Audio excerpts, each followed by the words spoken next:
Life on the east end of Long Island revolves around water. The vast Atlantic Ocean rolls into the coastline here, providing work and pleasure to millions of people. Montauk, it's God's country.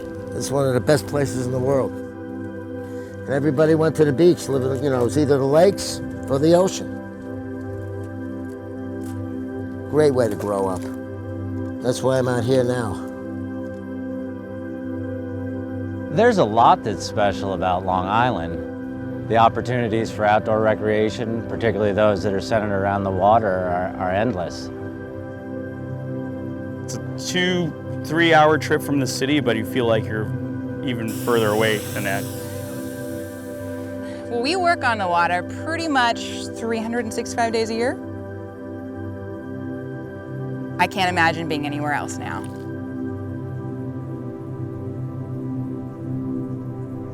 Water gives life to Long Island, but pollution threatens coastal communities like this one. When it rains, harmful substances like fertilizers and pesticides from perfectly manicured lawns are washed into local waterways and eventually into the ocean. Natural vegetation and healthy soils can help filter out those contaminants, but an increase in man-made surfaces like rooftops, roads, and driveways is making the problem worse.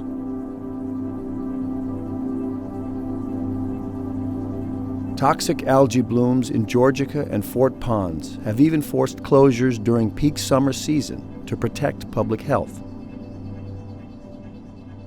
There has never been a more important time to act.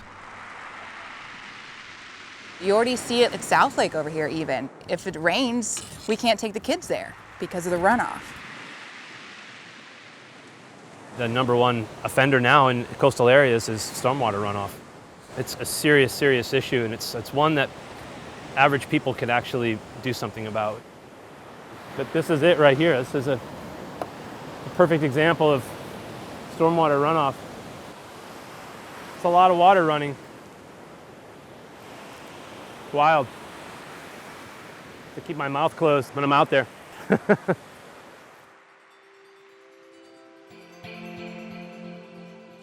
Here on the eastern end of Long Island, the water quality at our beaches is impaired by septic systems that don't properly treat our waste, as well as fertilizers that we use on our lawns that get into the local waterways. They over-fertilize the water, causing algae blooms to occur, which can lead to fish kills. It can lead to the release of toxins that can harm human health. It can contaminate shellfish and even make our pets sick.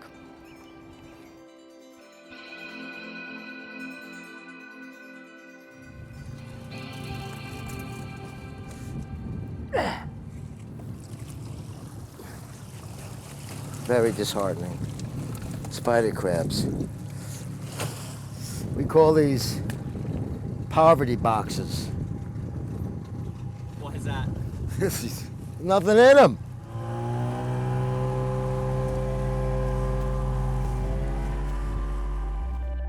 The Surfrider Foundation has 2 programs in place to protect clean water.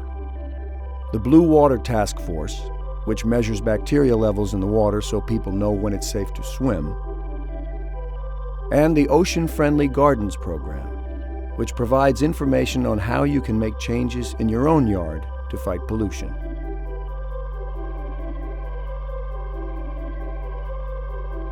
We're working with nature to protect it and to protect clean water rather than polluting it.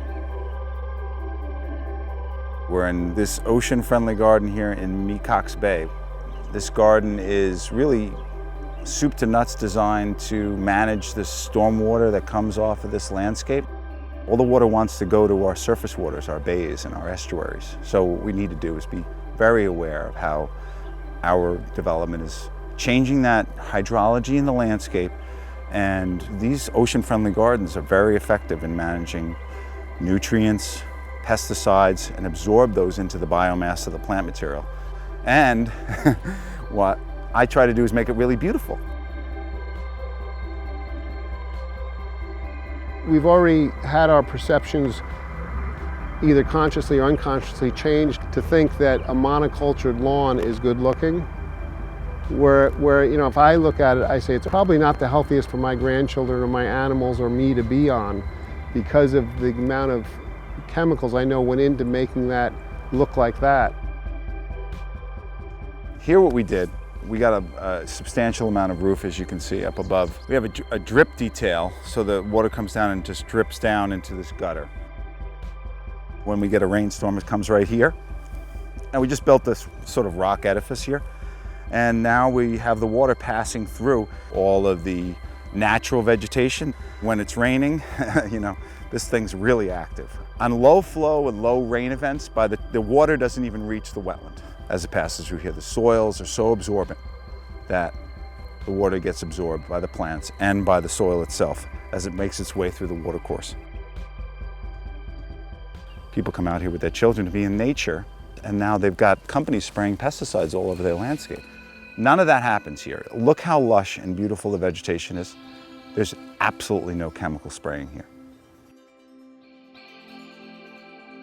We've done some damage and we need to roll it back. And the Ocean Friendly Garden program is all about like galvanizing people and saying, listen, let's take accountability for this place that we love so much.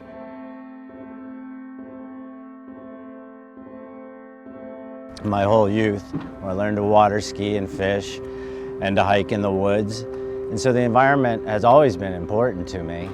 I've seen, the pristine forests of upstate New York suffer the ravages of acid rain. And out here on Long Island, we have an increasing problem with water quality. We all have an impact on that water, whether it's fresh water or salt water. Personally, I want to be able to enjoy this. I have children. It's up to all of us. It's individual choice. Ultimately, it comes down to individual choice. The connections that you have to the ocean, I think, when you grow up in it, they're primordial. And the only way I think that I can pass that on to my kids is to have them in it.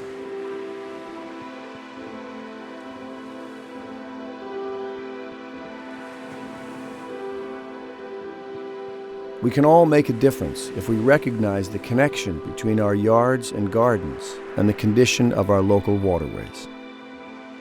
We can all take steps to become more ocean-friendly. Visit surfrider.org to learn how to support our efforts to protect clean water.